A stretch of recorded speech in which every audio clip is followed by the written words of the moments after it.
honestly, like, I started in like 2020. Mm-hmm. Yeah. And then I took a long ass break. So that's why it's like episode 45. But it's really like episode 6 or episode 5. 41, 42, 44. Yeah. And then I did a few bonus episodes. So,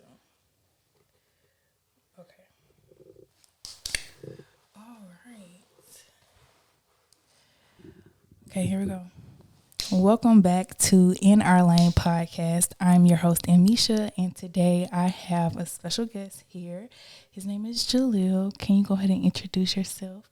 Yes, my name is Jaleel. I'm born in Brooklyn, raised in Atlanta.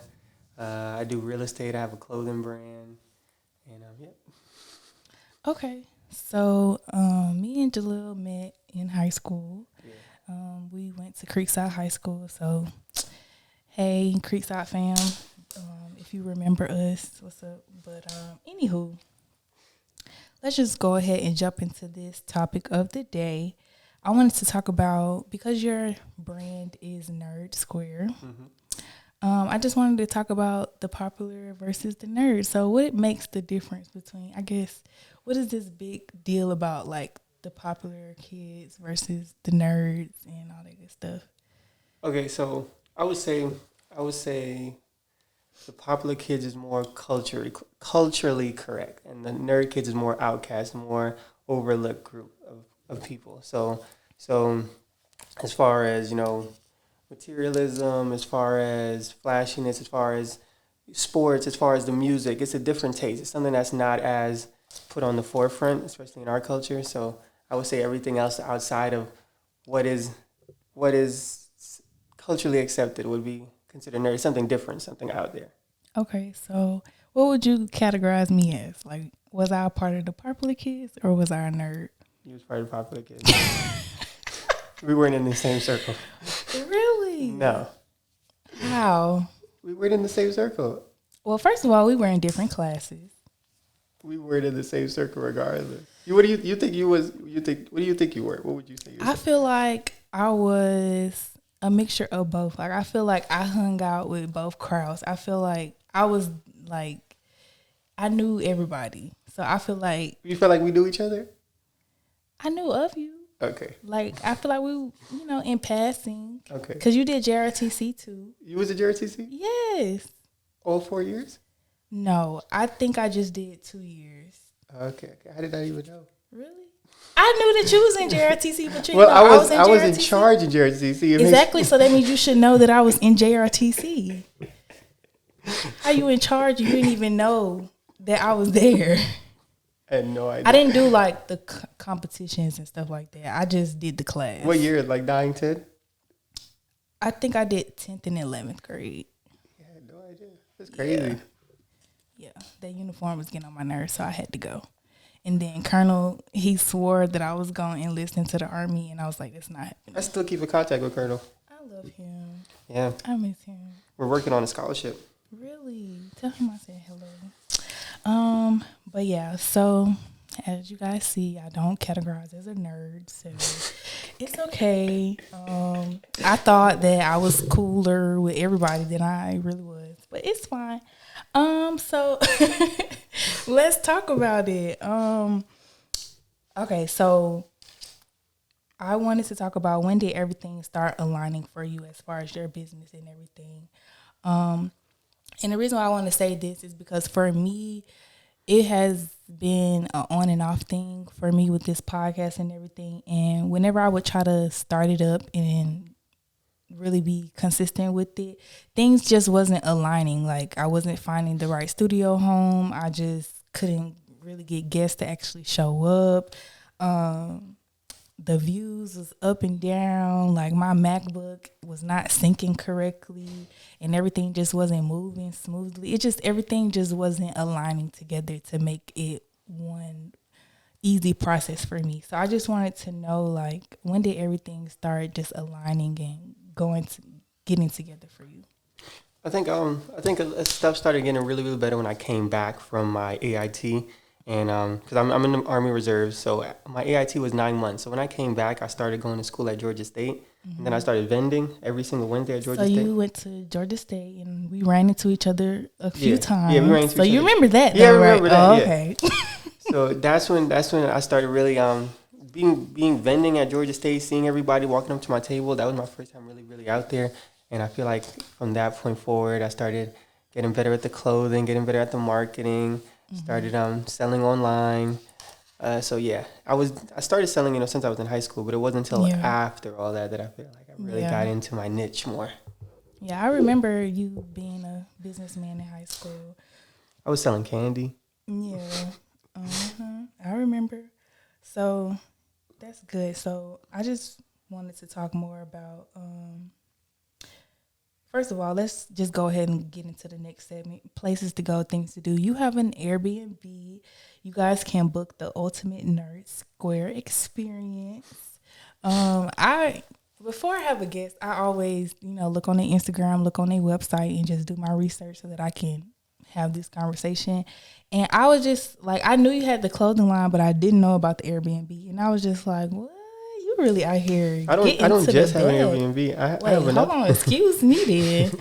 Yeah, I have another house. I rent out all the rooms, so it's 4 rooms in that one. I rent out each one to different college students, and then I also have an Airbnb, which is a whole different house. Okay. So yeah, so I've been doing the house stuff for a minute. That's what's up. I just got the Airbnb 2 months ago. I closed 2 months ago, and then I took a month to paint it, furnish it, and then you did an amazing job on that. Like I was looking at the pictures. I think I want to book the Airbnb just so I can really see it in full time. But it looks really, really nice, and I'm so proud of you. Thank you. It was nice. It was nice. Yeah, so you hand painted everything yourself? Yeah. Wow. Yeah, the green on the wall, the rainbow pattern on the island, the bathroom. You're an artist, really. Well, that was my first time ever doing that. Oh, okay. So that was my first time ever painting and doing that. I knew when I did it, I wanted to be nerd themed. Because I'm scrolling through the Airbnb app, I was like, what's going to make this listing stand out from the others? It does. So I feel like the colors just pop. It's like a whole experience. Because like most Airbnbs, it just look like somebody's regular house that they renting out or whatever. But yours is just, I would book that for like a photo shoot or if I did some type of video shoot, like I would book that just because like every corner that you turn is something that you can make that space into. Right. And if it's the same prices for the Airbnbs on all of them, why not pick the one that has some type of creativity to it if you're going to pay the same price regardless? So that's that little push to, this one is different. Right. And then it's right there by the airport. Yeah. So if you're coming in town, it's not going to be too far from the airport, so you can just get in and out. And then, it's easy to get to the city. So if you want to go out, y'all can just get your what I'm trying to say, your Uber. Don't have to worry about driving and stuff. So go ahead and check that out. Book it up.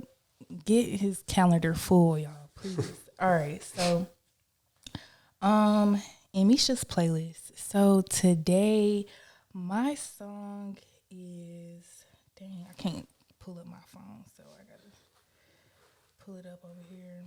Y'all know I love Lakia, and her song Worst Thing is a good song. If you haven't heard that song, go ahead and download it. And she just dropped a new project, so go listen to the whole project. Every song on the whole project is fire. Maneuver, that's my shit. What else? Yeah, that's all I want to say. Just go check out Lakia's new project. And my song for today is Worst Thing. So mine. It's actually a crazy story. We talk about music. Lately, I've been listening to a lot of Rod Wave. So I know his concert's coming up in December, and it's crazy because I haven't listened to Rod Wave, but I was talking to someone in the past that listened to Rod Wave a lot, and then so we stopped talking, but we kept in contact for a little bit, and I remember when we was talking, she was like, "Oh, if you really love me, you would get me some Rod Wave tickets." Now this was months early. This was just a joking conversation. The concert wasn't even out. She wasn't joking. She was serious. But so we had broke up, and then I didn't want to break up, so we still talking. So as an effort to make back the relationship, I went and bought the tickets and I sent it to her without asking her. Because I thought it was going to be spontaneous romantic. It was like, oh, get dressed. This is the date. This is the time. Be there. And then she was like, oh, no. I wish you had told me before you bought it. Because I don't want to give you the wrong impression that I want to go back out with you. So now I'm stuck with these tickets. And then so I said, oh, let me start listening to the music so at least I know if I'm going to go to this concert or not. And that's, yeah. So it's interesting we talk about music. So that's, yeah. I love Rod Wave. And let's dive more deep into this. That's the last time I do something like that. Why?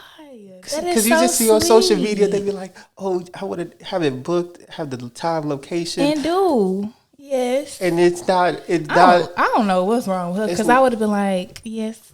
I mean, I guess I'd rather her tell me that she don't want to do it than to go just go. But still, dang. Yeah. Well, really, I guess. I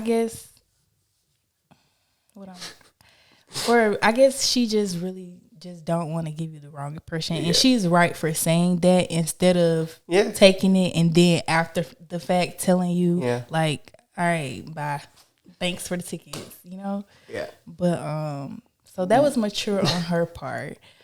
But I guess you should have just asked her first before you actually purchased the ticket. That's the last time I do something like that. You can't return them. But they were pricey, and there were some good seats. Every situation is different, though. Nah, it's too risky.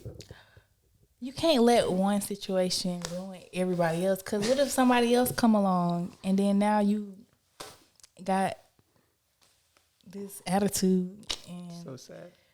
It's sad. Yeah, that ruined that. Well, I hope it doesn't ruin it forever. But I've been listening to his music. It's nice. If you buy me some tickets of somebody that I like, that might give you another shot to come back. So what if your ex bought you tickets? Then we could talk. Yeah, we could talk. Definitely. I'm so serious. Like, okay. Especially if it's somebody, because, like, if you bought tickets to something that I've been talking about and something that you know that I would love, because I've never been to a concert before. Me neither. So, and that's something that I've always wanted to do. So, if you bought me tickets to a concert and we on some rocky terms right now, I'll look at you and be like, oh, so you do listen and you are paying attention to what I care about. And I don't know what was the reason for y'all to break up, but whatever that reason was, I would be willing to hash it out with you. I was supposed to go to a Kanye concert. Unless she's talking to somebody else already, then it's just dead. I know. It's not. It's dead. After she said no to the tickets, that was the last time we spoke. That was the wake up call. Like, okay, yeah, she's not interested at all. Yeah. But I have some crazy bad concert experiences, and I've never been to a concert. Like I had paid for Kanye's concert when he was doing it with Drake. Mm-hmm. I always wanted to see him perform live, and so I was with someone at that time too. And we went to the concert. We took the train. And she was complaining the whole time there about how we're late. And the concert was for me. She didn't really care for Kanye like that, but I wanted to see him. Mm-hmm. So she was complaining about, oh, we're gonna be late, and just like the whole ride. And I'm like, you don't even want to go. This is about me, and I'm chilling. It's gonna be fine. So we waiting in line, and then they just complaining. We're arguing, and I was just like, I can't even go in here and pretend to enjoy this, so I just left. See, I don't like that. I feel like when it's date night and we're out and having fun, let's just be out and having fun. Don't bring our problems to the date. Yeah, so just don't go. So we was there. So I told her, I said, I don't want to do this no more. I don't want to go in there and pretend to be happy in front of all these people. So then she was like, oh, I'm not leaving. I was like, okay, well, you got the ticket, so I'm leaving. So I left, and then she gonna call me and be like, you just gonna leave me here? And I was like, you chose, you could come with me. You're making a choice to stay right now. And she was like, I want to watch it. And I was like, then you was complaining this whole time. The moment I said I don't want to go no more, you want to go. Mm. So then she ended up leaving with me, but I was like, and that was a waste of tickets on that one too. Oh wow. Yeah. Yeah, it's time to let her go. She's doing too much. Yeah. Hold on. Let me just check and make sure everything good, and then we could come back and finish out the show. Concerts are not my friend.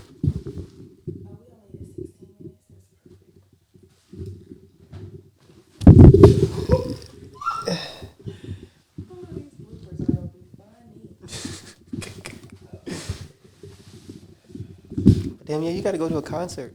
You got to go to a concert. I do. I'm too old to not have been to a concert. 24. I'm 24. Yeah. What's your zodiac sign? Like I'm a Taurus. Okay. I've been to like gospel concerts like growing up, but as far as like Who would you pay to see? Beyonce, Yeah, that's. I want to see Beyonce before Beyonce be like, I'm done. Are you gonna try to go to this one? Renaissance. I can only imagine what the price is looking like. I don't give a damn. I better be in the motherfucking building. But like, I don't know. Like, I'm just hold on. I'm so damn. It's annoying. Yeah. I'm so optimistic that my goal is to probably work with Beyonce and actually be a part of the production show. But they probably already getting stuff together. But if you're listening, anybody, I would love to be a part of the show for Renaissance Beyonce, because yeah, that would be a dream come true. But all right, let's get into Ask Misha. Would you date? Somebody asked me, would I date an older guy? And for you, would you date an older woman? For me, yes, I would most definitely date an older guy. But my cap, right now as a 24-year-old, I would say like 32 might be the cap for me. But I would just say, like, I feel like girls think that dating older guys mean that he gonna be ready to settle down and he gonna be ready to give you all the things that you want, and that's not necessarily true. I feel like we look too much at the age thing and feel like that means a man gonna be mature and be ready to settle down, and that's not necessarily the case all the time. So I am open to it, but it's a cap at 32, and then yeah, Would you date a younger guy? no, Okay, see, so yeah, I think it's expected that women would date guys that are older and guys would date women that are younger. So the controversy for you wouldn't be would you date someone older? That's normal to me. The question is would you date someone younger? And the question for me is would I date someone older? And I wouldn't date no one older. Why? It's crazy because a lot of 28, 29, 30, 31, 32, that around that age start thinking how I would want to start having the mindset of someone I would want to date. But by that time, they already want to have kids, which is expected. But I don't want to have kids yet. So I do want kids, but not yet. And I feel like they're more serious about kids right now. So that's why I wouldn't want to date someone older. Mm-hmm. And then by the time I am ready to have kids, if they waited, then they would be much older. Right. So it makes more sense for me to date someone who's younger, because then when I'm ready to have kids, then they'll be okay, just now starting to get in that mindset. Yeah. I feel like even younger girls, they still want to have a baby. I feel like that's just, as a woman, that's just something that like we just naturally crave to be a mother. You think so? Right now, don't get me wrong. It's some girls out here that they love their freedom and they don't want to have kids and they just want to live their life. But some girls, that's from the time they get their first baby doll, they know that they want to be a mom. I've met people who say, "Oh, it's the economy is bad. I don't want to have kids, or I just want to have one kid." And if you tell me you just want to have one kid, then you don't want to have kids. Nah, I want to have an army of them up. Me too. I want like 7. Yeah, I don't know about that much. I want a lot of kids. If I had 7, I feel like 2 or 3 of them would be adopted. Yeah, I don't mind adoption either. Yeah, and I'm open to adoption for sure. So that's the only way I'm gonna have that many kids. But as far as like me birthing kids, I feel like 4 would be my cap. 3 is my minimum. Me too. 7's my cap. 3 is my minimum. 4 is my cap. And if I adopt, maybe like whatever God puts on my spirit to do. But shoot, I might have one kid and this whole conversation might change. I guess we'll find out. Yeah, that's true. But I don't know. I feel like I dated an older guy for the first time this year. And I was like head over heels for him. And I just really thought that was going to be my man. But it didn't really turn out that way. And I just thought that, I don't know. I thought things were going to be different than dating guys that's like more so my age. But it was literally the same thing. Mm-hmm. So, yeah. And then I think the guy that asked this question, he's like probably in his 40s. So no, sir. I'm sorry. I've dated people who are younger, and they seem to be very mature. So age doesn't really Really, deter me. girls that are younger than 24 in maturity? Yeah, I dated someone who was 19. She was really cool. Wow. See, no, I couldn't date no guy that's 19. I feel like he would get on my nerves. It's expected. Girls Yeah. date up, guys date down. Yeah, As far as I age, feel like he would get on my nerves. I don't blame you. I don't know, because I don't know. I wouldn't Guys encourage a girl already to don't date know someone how younger. to, guys now, like 24, 25 age, they don't know how to communicate. So I could just only imagine like a 19-year-old. He definitely don't know how to communicate.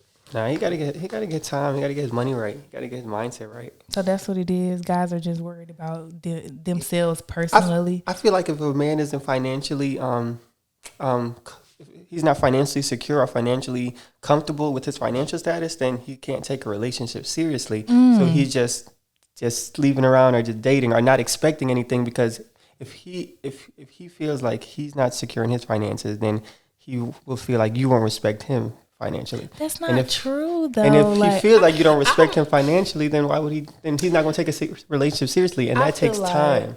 I feel like I'm the type of bitch where it's like I'm a ride for you. Like I'm gonna be here and see you through that and help you grow. Like we can bounce off ideas. I can help you get whatever it is you're trying to do. Growing and building with him.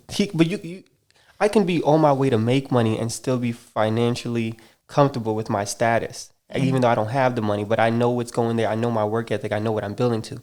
So that's one thing too. I don't have to have the money to be comfortable financially, but the mindset that I'm gonna get the money, I have that ambition, that workflow, and if you want to build and grow with me, that's what I would prefer. I would prefer someone date me while I'm going up than to find me when I'm there. That's what I'm saying, but I don't know. But a lot of girls don't want to do that. I do. That's the thing. Like I don't have a problem with that. Like I know this day and age is, find you a rich nigga and do all that shit. Like I know that's the mentality now. Well, it's been a mentality, but now it's more visible, I would say. But I just never been like that. I never had the mindset of, oh, he already gotta be making X, Y, and Z, or he already gotta be doing this and flying me out and doing all this crazy stuff. Like I feel like I'm more realistic, and if I meet you wherever you at, I'm going to, respect you wherever you are and just be a supportive, person in your life. I don't know. That's just me though. But all right, so let's go ahead and stay in your lane. And today I wanted to say, focus on the solution and not the problem. I wanted to tell you guys that because I had a problem with that, and it wasn't until I started going to therapy where she helped me to realize that I've always focused on the problem and not necessarily the solution, and that is what caused me to go through a lot of things emotionally and be holding on to a lot of stuff, because I be focusing on the problem and not really figuring out how I can fix it or move forward and grow from it. So that's just my advice for today. Focus on the solution and not the problem. What do you got to tell the people for today? Okay, so thing that I'm trying to accept. I feel like I go into a lot of different scenarios in life with a logical standpoint. I feel like when it comes to relationships, I take that same type of logic into my relationships, and I'm just coming to this understanding that relationships are not logical. It's strictly emotional. And because of that, going in with so much logic can be a bad thing. So just trying to go with the flow more, take it easy, not overthink things, take it slow. I hate being single. I don't mind it. It's just... It gets lonely. Yeah, I mean, want my booty to be rubbed at nighttime. And niggas is playing. Okay. I'm for real. That's all the time I be thinking about niggas is when I go to sleep and I be like, damn, I would just really love to have his face just right here. But anyways. And be rubbing on my booty till I fall asleep. That's what I like. But anyways. stay in your lane. Where did you leave off? You was talking about. I was saying, yeah, approach relationships without logic. Try to go in more emotionally involved. That's crazy because I feel like I need to approach relationships with a little bit more logic and not so much emotion because I guess not. It's just I be doing it with the wrong people. That's probably what it is. I need to, I guess, vet the guys that I'm dating a little bit more before I just let myself get emotional.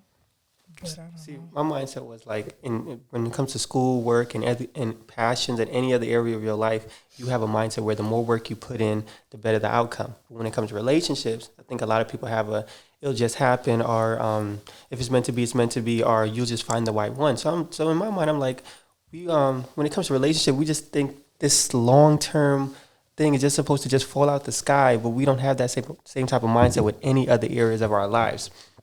So that was like, the more work you put in, the greater the outcome. And I had that same mindset with relationships. But now I'm thinking, because clearly I'm doing something wrong. So I'm trying to just change things up and thinking that I'm going in with way too much logic. And people could come off bad. Well, I hope you find somebody because for what I hear, you are a great guy. And a girl would be happy to be with you. So I like to think so. Yeah, I definitely think so. I feel like if you found the right one who's ready to, be in a relationship, it'll work out for y'all. Yeah. So that's it for today. Thank you for joining me on my podcast. Go ahead and drop all your socials and how people can reach you. Yes, definitely follow me on Instagram at nerd.sq. My website is nerdsq.com. If you type in nerdsq on Google, all of my stuff will pop up. So it's NERDSQ, and the SQ stands for square. That's pretty much it. Period. So thank y'all. Tune in next week. Bye.